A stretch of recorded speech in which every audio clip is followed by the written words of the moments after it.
I entered franchising about 5 years ago. Prior to that, I was a corporate HR executive. So I spent my life in the corporate arena in all different types of industries and was looking for a new venture. And franchising ended up being my answer.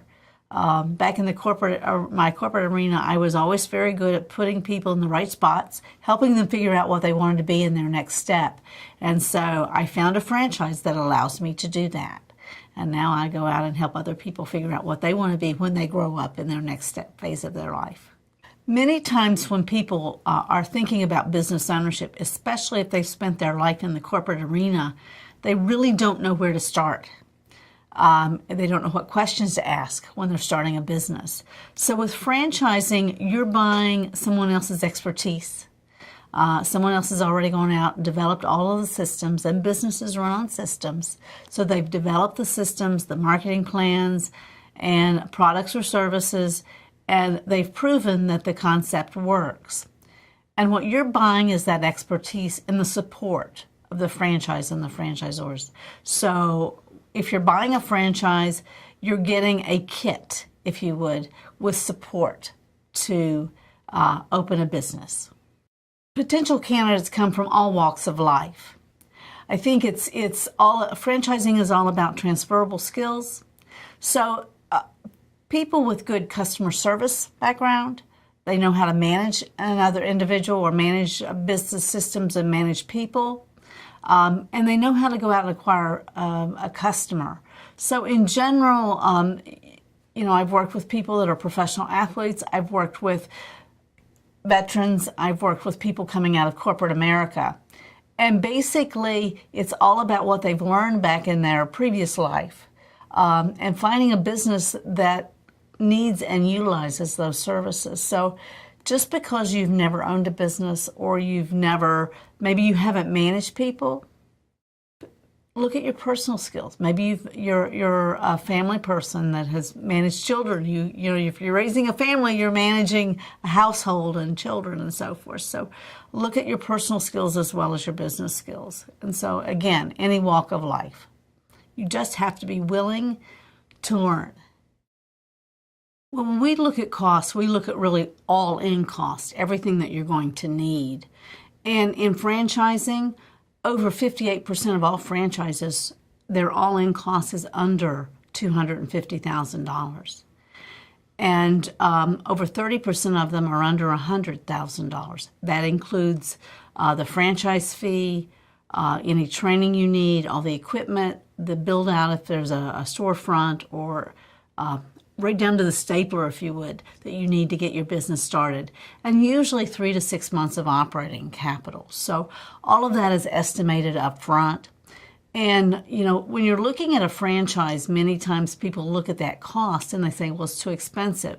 Well, look at how much you're going to spend if you're starting it from scratch. You're still going to have all those services and so on and so forth.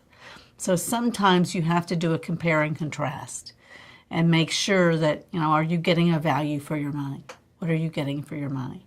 But on average, our clients on average are under $150,000 all in. The $150,000 or $250,000 does include operating capital.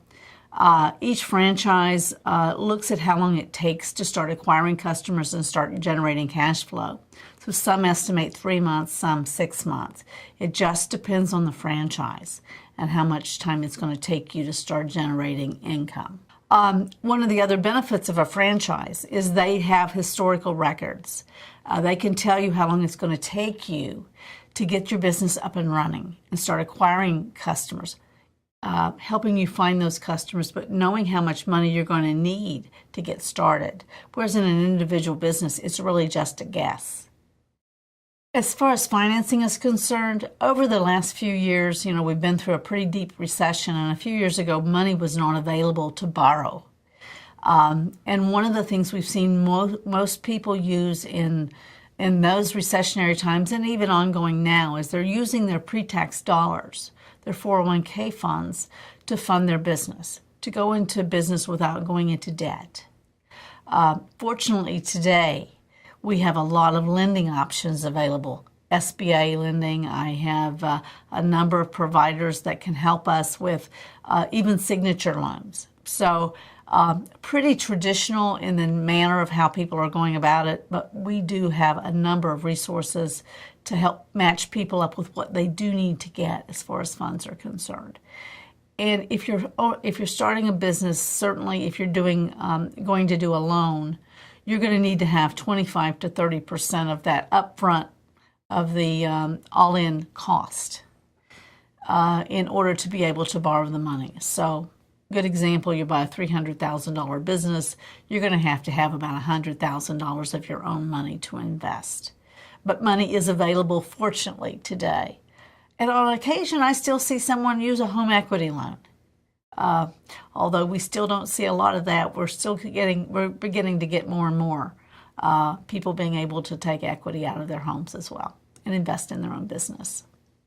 If you start with a from-scratch business, you have an idea, you have all of the information you need to get started, but it's a very steep learning curve when you're starting. And just like anything else you do, you have to learn, and sometimes you don't know what questions to ask. So the learning curve for a startup business is much steeper. And you don't have anybody to turn to. You can go to SCORE and to other places like that that can give you some advice, but you're going to have to pay for that, other places. So with a franchise, you're going in there's a couple of things. You've got the franchise themselves, the franchise officers. They've done it before. They know how to do it. They know what works. Follow their systems and follow what they tell you. And they teach you how to run the business from start to finish. But one of the real advantages of a franchise system that's really overlooked a lot is the other franchisees. Franchising is a team sport, and so you have the help of other franchisees. You know, I had a client that went and bought a sign shop, and he came back from training and he got his first order and he thought, what material do I use? He wasn't sure. So he went on his franchise intranet and asked the other franchisees, and within 20 minutes he had 3 suggestions. So that's the strength. You're not learning by yourself. You have people that are in the same business that are not competing with you to help you. So it's all about getting support and additional services from people that want you to succeed as well. Yeah, and having the support, the failure rate is much lower in franchising than it is in a standalone business. Again, think the learning curve in anything. The team system, the team of other franchisees helps. And in FranNet, we did a survey a couple of years ago of all of our clients with the franchises that we work with. And the failure rate of startup businesses, is all businesses starting up, is after 5 years, about 50% of those are no longer in business.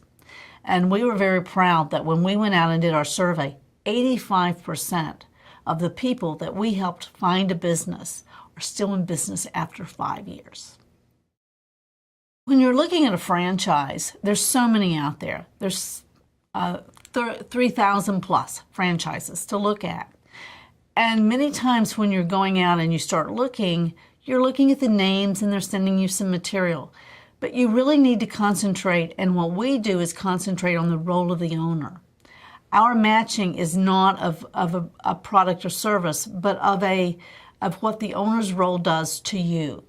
And that's where we come in. We try to figure out what your strengths are, match them up with what with a franchise that's going to take those strengths and be a good match. It's more than just money, it's lifestyle as well as the money is concerned. And our matching is all about matching the owner's role to the business. So many times I'll get people that walk in the door and they'll say, oh, I just went down to XYZ franchise and they had a lot of people in there, so I think I'd like to buy that. They're always busy. But when they look at what the owner's role is going to be, it's really not a good fit for them. Another example might be the senior care business. It's a great business model, and here in Florida, of course, it's a booming market. But many people that are attracted to that, they've had some issues in their life where they've had to take care of a parent or whatnot, and they're wanting to take care of individuals. But if you're the owner of a senior care business, your primary role is acquiring customers. It's sales. So you need to look at that, not just what the business does. In addition to that, we've got a lot of tools to help you through the due diligence. We've got a lot of resources to assist you so that all the way through the process, you have everything you need to make that informed decision. And our services are free.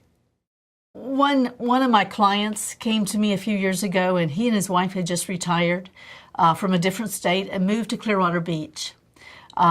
They were in their 50s. They were not ready to quit. They wanted to keep their hand in it, but they moved here for a lifestyle. So we looked at a number of different things. He had been the president of a company. She was a CPA. And as we talked through, we ended up matching them up with a semi-absentee business, one that really only required about 5 to 10 hours of their time a week. And so I got more referrals from him walking his dog on the beach, telling everybody, I'm working on my business now. I'm working right now. So it's all about lifestyle. And you can be retired, or you can keep that full-time job, or you can decide you want to work in it full-time. And theirs was a hair salon, but there's a whole segment of businesses out there designed to allow you to do that. So that's just one example of a happy ending to someone who's looking for just a little bit of a lifestyle change. I worked with a couple that just came out of the telecommunications industry on the IT side. So they both have been very technical in nature, and they were looking for something, they wanted something to stay active. They wanted to work, again, a number of years, but they wanted something that was going to be fun. We looked around and we looked at a number of different things, and they were also, by the way, raising a granddaughter, a teenager. And we connected them with a t-shirt shop, one in which does the graphics. So you're using the technology to prepare t-shirts and anything on fabric. And for them, when we started talking about that, they had been looking out online to try to find that for their granddaughter's soccer team. So they ended up opening a t-shirt shop. Their granddaughter and all of her friends are excited about the fact that they can get anything put on a t-shirt. All they have to do is come out to this particular couple. And they're having great fun with it, but they're making money as well. It's a full-time business. Things have changed a bit, I think, since the Great Recession, for the better. We're all a bit more conservative. Franchises, during this past few years, the good franchises spent a lot of time developing and perfecting ways to make their franchisees more successful. They've become much more conservative about who they allow to come into their system. They're not taking maybe some of the risks they would have taken a few years ago.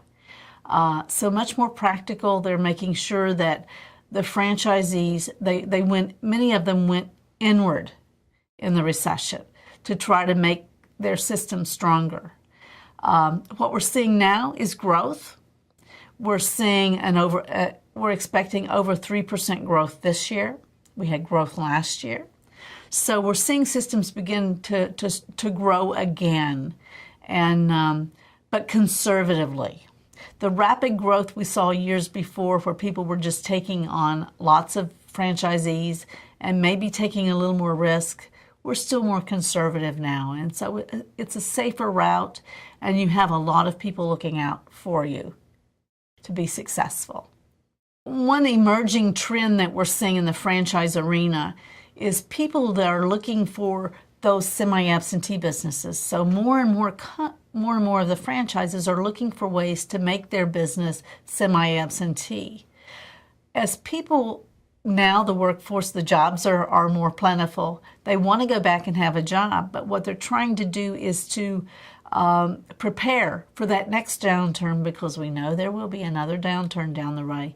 So the franchises are going out and trying to find a way to make their businesses more efficient so that you can have both and grow your business while you're keeping a job and preparing with a 3 to 5 year exit strategy. from your corporate position. In years past, you know, when our parents were working, they were able to work at one job and retire, and that's not our reality anymore.